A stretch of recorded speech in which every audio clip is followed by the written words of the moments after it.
Hi, good morning, everyone. It's wonderful to be here today. So we are Mosaic Medical. I am Priya, and I'm based in London. Izzy is up in Edinburgh, and Andy is in Poole. So the top two pictures, that's us. When we first met, that was in 2019. We were at the AFMCP course in Seattle. So didn't know each other at all. And by day 5, having dinner together and just, when you meet people that you really click with, you find your tribe. And we did. So after that course, came back to the UK and we were like, okay, how do we do this? We're all working in the NHS as doctors. How do we transition into functional medicine? How do we do this? How do we help our patients? And, we thought, okay, let's do this together. There's strength in numbers. And I think that was probably the best decision that we made. So that's us, the bottom picture, that's a year ago, a year after being able to meet in the pandemic. And so, yeah, I'm going to move on. Right, so very exciting. We're all now IFMCP certified. So very recently is, thank you. Yeah, so Izzy was ahead of the curve and got hers last year, and Andy and I just last week. So yeah, it's a new step, a new phase for Mosaic Medical. And what's really exciting is that it's just a new way of managing chronic health. The NHS is great, for the acute service, but there is this gap, and that's where we feel functional medicine can play a part. So the journey to, starting off in 2019 and up to now it's been wonderful. It's been such a steep learning curve, and so we feel like we're actually at a point where we can actually help others. We'd like to expand. We'd like to bring functional medicine more to the community. So yeah, if you want to chat about that to us, we've got a table in the exhibition hall, but Andy will also talk a bit about that. And yeah, so we are UK wide. Anything else, girls? No, Izzy and I are looking forward to seeing you this afternoon, to have a chat this afternoon about different elements. We did want to just pop in that none of us have got any conflict of interest today. We're all here, we talking about Genova tests, which are fantastic tests. Obviously, in practice, we use a multitude of different tests, but we just wanted to make that bit really clear before any of us start. Okay. Right. Oh, I've got to mention that's right. So what we're going to do, we're all going to talk about cases. We've used these tests, which are fantastic, but we're just going to touch on a few different things. So for me, I want to just show you, what our patients or your clients really like about the test, what they can relate to, because it is a long test. The report's very long, and if you don't have a degree or a master's in biochemistry, it can be quite daunting. So I'm going to touch on that, and also just things to consider when you're choosing a test. Izzy is going to explain a little bit about mitochondria, because again, that can be quite confusing, and Andy's got a really great analogy that she uses when she talks about the citric acid cycle when she talks to her patients. So, something you can use as well. So, and just a confession, I am not a public speaker, so this is absolutely terrifying for me. I'd rather be sitting there, but I'm going to push on. I've got Alex, who's been amazing, and my tribe at the back. So, Lara. Lara was 18 years old when she came to see me. She came to see me with mum, and we were in the pandemic, so it was online. She presented with a 7-year history of depression, 5 years of anxiety, and 5 years of acne. It was really troubling her. But it wasn't until probably in the last 2 years before seeing me when the chronic fatigue set in. And this was after an episode of glandular fever. So it took a really long to get well from this. And the following year, you know, she went on a skiing holiday, came back, it was February 2020, and fell flat, you know. So here we are, highly suspicious that it was COVID. And when I saw her MSQ score, so that is your multiple symptom questionnaire, that it's a tool we use through IFM. If you're not familiar with it, it's really great to give you just an initial idea of what's going on with your client or your patient, you know. And with her score was 127, really high, and her top 3 categories, it was, you know, mind, so that was, you know, poor memory, poor concentration, brain fog, those kind of symptoms. Emotions were really high, so anxiety, depression, irritability, and energy, so just the lack of it, feeling so fatigued and, you know, sluggish and lethargic. So, and besides all the other symptoms that she came with, but these were the top 3. So prior to 2019, because, you know, there's always a point where you say, when last did you feel well? And so she could say, yeah, it was 2019. She was, you know, very academic, was in all the clubs at school, sports, busy with friends, so a real all-rounder. And to go from that to when she came to see me, she had to drop out of A-levels in her 2nd year. She just couldn't get out of bed before 12 and, you know, had to drop out of school. So, okay, I'm going to skip ahead and come back to that slide. Just to talk a little bit about her timeline. So she was born at term, a natural delivery, breast and bottle fed. She had quite a few infections in childhood, ear infections, tonsillitis, several UTIs, so lots of antibiotics. And mum made a comment. She says, you know what, I always noticed that Lara took longer to get better with any illness. Unfortunately, there was bullying at school, and then there was the onset of depression and fatigue, but it was manageable in high school. It wasn't until she got to her GCSEs and the A-levels when things got worse. So from 2019, when things got really bad, mum started seeing, you know, several doctors and met a fantastic nutritional therapist who, you know, really puts her on the right track, did a NutrEval test, and based on that, you know, put on supplements, changed her eating habits. But there was a sort of a plateau. You know, there was a little improvement and then things sort of plateaued. She saw a psychiatrist, was put on antidepressants for a year. And when she came to me, she said, I'm just coming off it. It's not working.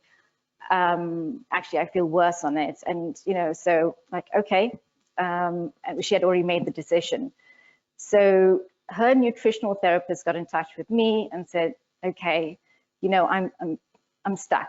So we've really tried all of these things. And I said, okay, I'll you know, have a chat with Lara and see where we can go from here.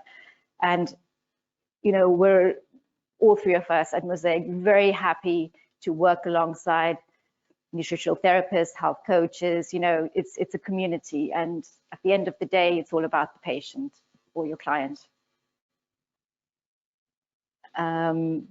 So just go back, I'm going back to the slide.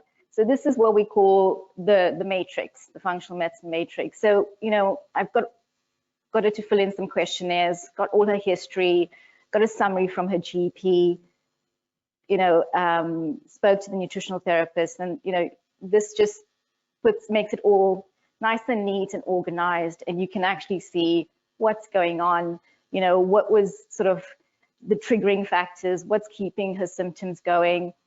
And you know, for her, if we looked at her, so if I asked about her sleep, 7 hours of sleep a night, but it was poor quality. She had trouble falling off to sleep and would just wake up tired.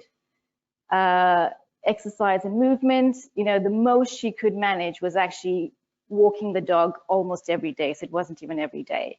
And this is going from somebody who was extremely sporty.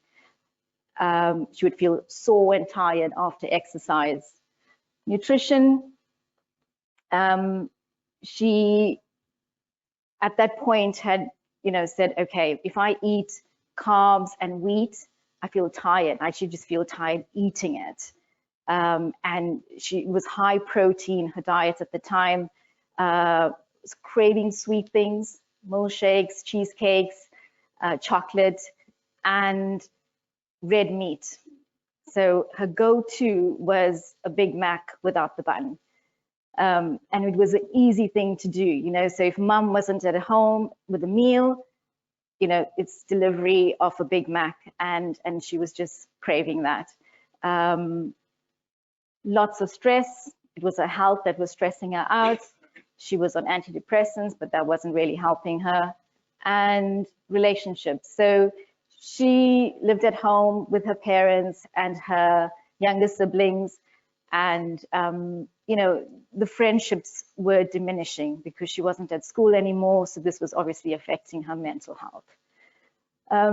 So I'm not going to go into all of it, but for me, you know, getting all this information, and you think, okay, where do I start? You know, she's feeling rubbish. And so I always ask, you know, what's your goal? What, you know, for seeing me? And all she could manage to say was, I just want to feel better. But mum was obviously a bit more proactive.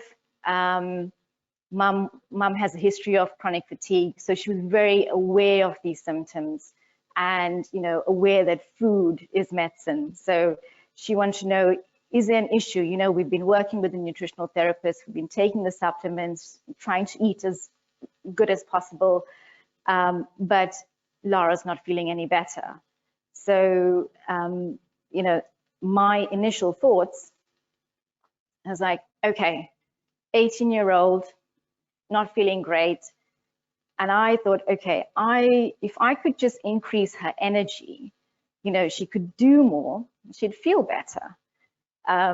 So talked to, you know, discussed, and they were keen to test as well because it had been 2 years.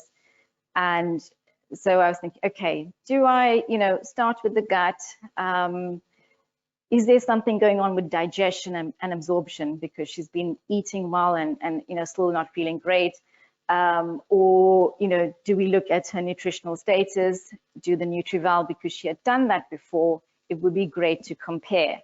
So I discussed this with Lara and her mum, and they actually decided we're going to do both. So she started with the NutrEval. And so here we go. This is obviously, so 2019 when she did it with the nutritional therapist. This is your old style report. Yeah. And here we got 2021, the new, more slick version. But, you know, both of them, you can see that it's so easy to understand. You've got the traffic light system. You've got your green, which is great, yellow borderline, and red high need.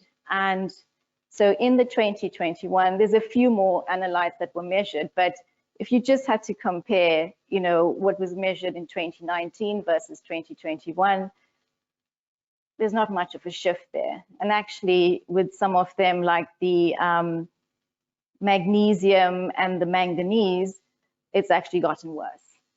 So keep asking myself, why is this happening? So, and this was great for Lara and her mum to see as well. You know, this is when they see this, they can relate to it. And so we had to decide, okay, so this is the page one of the NutrEval 2021. and just showing the different pillars and just giving a brief explanation of, okay, so we've got work to do with, your antioxidants. You definitely need more of that. You need a lot of mitochondrial support, and, and the methylation as well, need a bit of support there as well. And, a brief explanation of each thing and how we're going to do this really helped Lara and her mum to see this. And, so I also showed them this slide. Yes, very confusing, but what I love about this is that, again, we've got the different colors, and it shows like, Lara, you need to eat, your fats, your carbohydrates, and your proteins. You need all of that to make your energy. And, so it sort of clicked for her. And it also shows that with each step, you need certain nutrients, you need certain cofactors in order to produce that and get to the next step. So even though you don't understand this, just look for where it's yellow and red. We know we need to do some work. And so it clicked for her.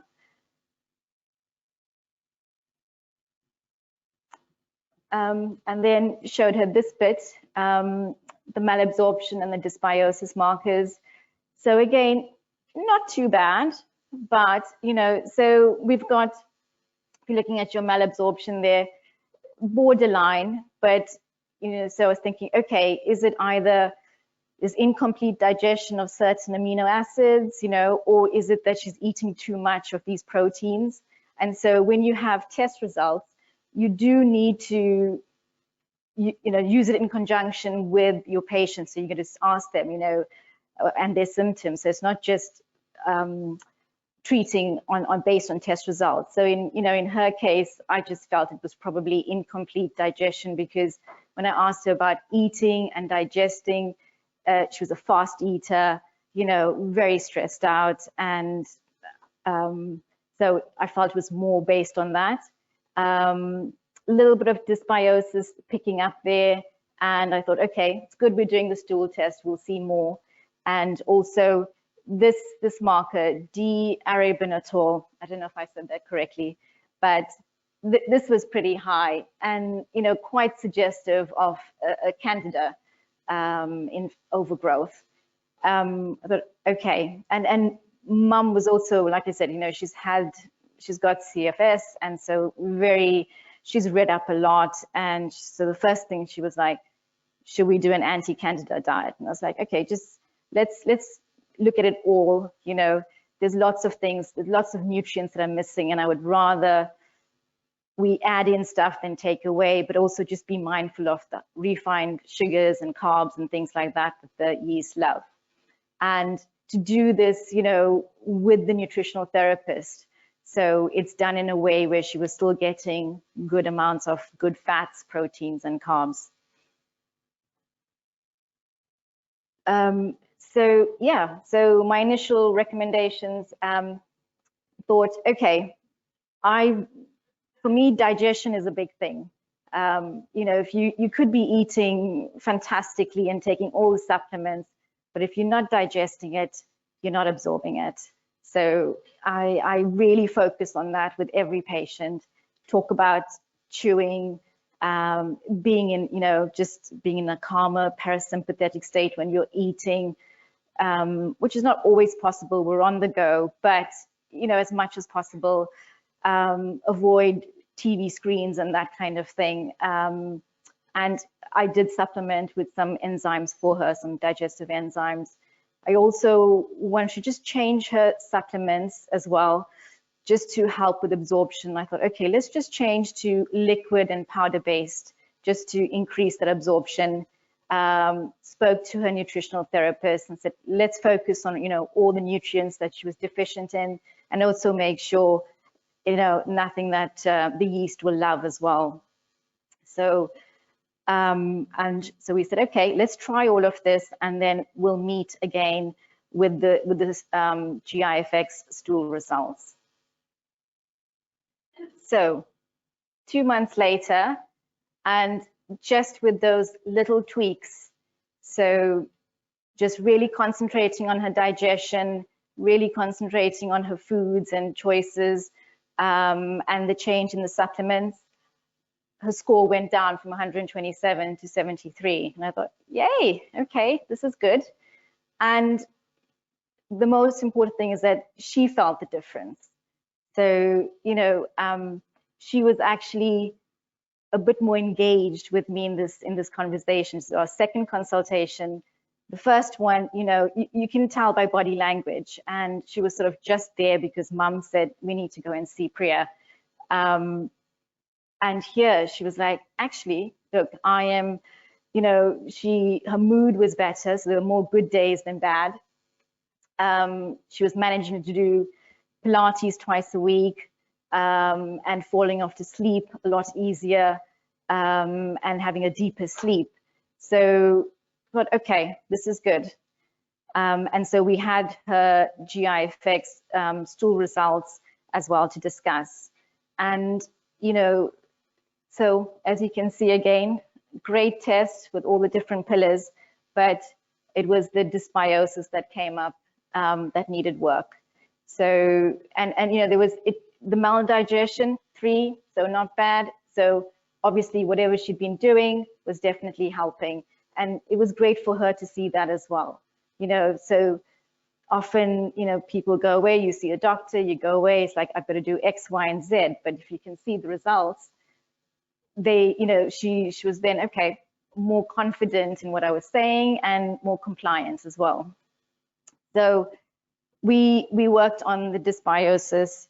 Plan was we decided to do a 5R. I know Sam spoke about it, but yeah, so, and over just a longer time scale, so about 3 months, you know, remove. So I don't know if you're all familiar with the 5R.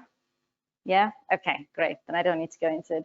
So yeah, and I also, you know, for me, always go on about mental health is as important as physical health. So if you are still stressed, if you're still, you know, if you're still not feeling great, it's going to come out physically. It's just not going to work. So, you know, now that she saw some improvement, I thought, okay, here's my chance to now talk about, you know, the mental side, and I just explore what would help her relieve her stress, relaxation practices. And, you know, so she was enjoying a bit of yoga. She was starting to, you know, meet with more friends again. And she really enjoyed podcasts. And another thing I like to do with my patients is educate, because I feel, you know, if they understand their condition, their symptoms, where it's coming from, and what you can do to be better, you know, that's definitely a win, because they would keep on with whatever I suggest, and in the future won't need me, will be able to sort themselves out. And, you know, and so she enjoyed podcasts, so sent her some podcasts, easy to understand, and this is what she listened to while walking the dog. And then we met 3 months later. So it was the end of summer, and I actually got to see her in person. She had completed the 5R, and you can see that, yes, her MSQ had actually gone up a little bit compared to the last time, but I didn't mind that. You know, she said, Priya, I know I slipped up. I've completed the 5R. I went away on holiday with my friends. And I thought, wow, that's fantastic. And, you know, I indulged a little bit, but I feel so much better. So that was more important for me than the score. And she did say, but I know I have some work to do. So she was now telling me, you know, she wanted to keep going. She could feel the improvement. So at this point, I'm thinking, okay, what else is going on? You know,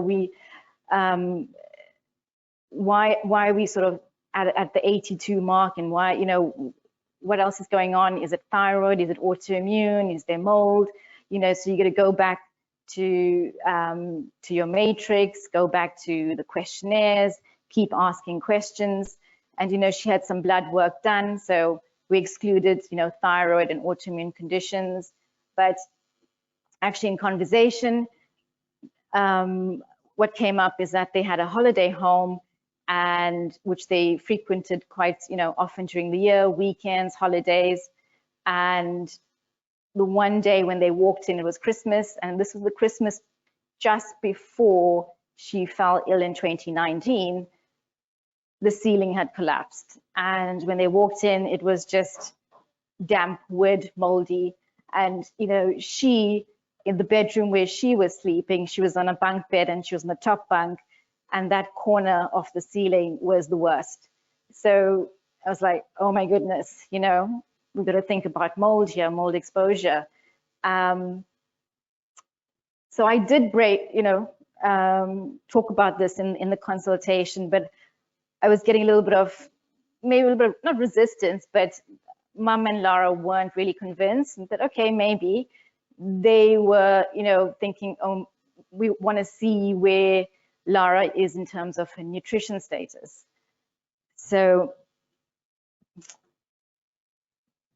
at that point, I said, okay, we can repeat the NutrEval, but we could also do the Metabolomics, very similar, slightly cheaper, and we can just focus on a few things, and continue with, her antioxidant-rich foods, fibers. But I also want to, because I had mold at the back of my head, I was thinking I really want to support a detoxification pathway. So, glutathione and just foods that would really help with that, make sure her bowels were working really good. And so I agreed we can do the metabolomics before we start looking at other areas. So again, it's just always working with your patient or your client. So we meet 2 months later, because now we've got the metabolomics results, and as you can see just from the score, definitely an improvement there. No more cravings. She herself, what is she now, 19 years old, was just more aware of her food choices, and her quality of sleep had improved. She was feeling really refreshed in the morning, able to go for longer walks. Exercise was not an ordeal anymore. And she herself started attending a mindfulness course in person, so meeting like-minded people, which she was very excited about. And so they were not visiting that holiday house anymore. And I know there were carpets in the bathroom, which Mum pulled out, and just doing little bits. So even though, I thought maybe they were resisting this thing about mold, sort of they were being proactive about it and understood. So I'll show you her metabolomics. So, right, I had to squash these two in.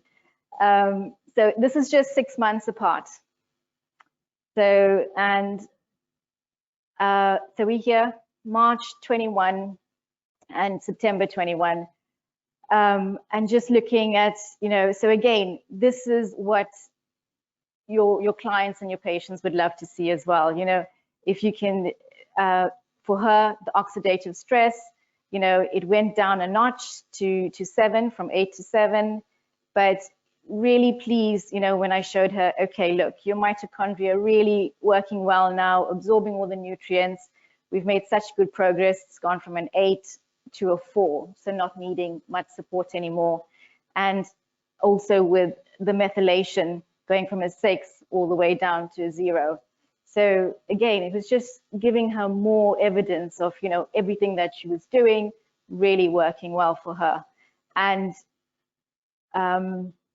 so I think at that point, oh, sorry. Okay, again, the comparison between March and September. So overall, there was, if you look at the black diamonds, it's more borderline, high need, and now it's gone to borderline and normal. And this is just very simply put, this is what your patients and your clients would like to see.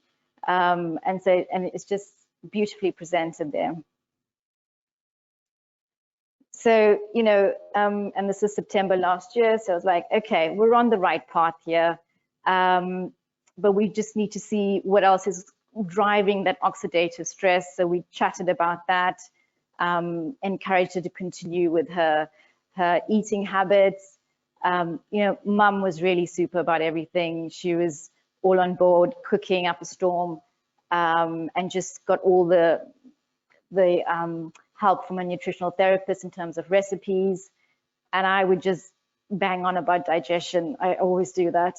And just, you know, we kept up with the probiotic, liposomal glutathione, and a really good multivitamin, but also encouraged saunas. And that was just to help her with detoxification, and she was thrilled with that. So here we are, 5 months later, and she's gone from 127 on her score chart to feeling absolutely wonderful. Scores now about 18 or 19. And still she says to me, I think we could do better. Like, okay. So, you know, this was over a period of a year and 2 months. And just showing her the testing, showing her the results, the comparisons, you know, it really brought it home to her and made her want to do better for herself. So, and then just a few pointers about when you're choosing a test. You know, you have to ask, does your client or your patient need the test? Will it enhance my treatment or my support for them? Because these are expensive, and you know, what am I looking for? What do I suspect? Think about the cost. Always talk to your client or your patient about this. It's a joint decision, and do your homework on the different laboratories. Obviously, we're happy with Genova, and hence we do their tests. Yeah, so.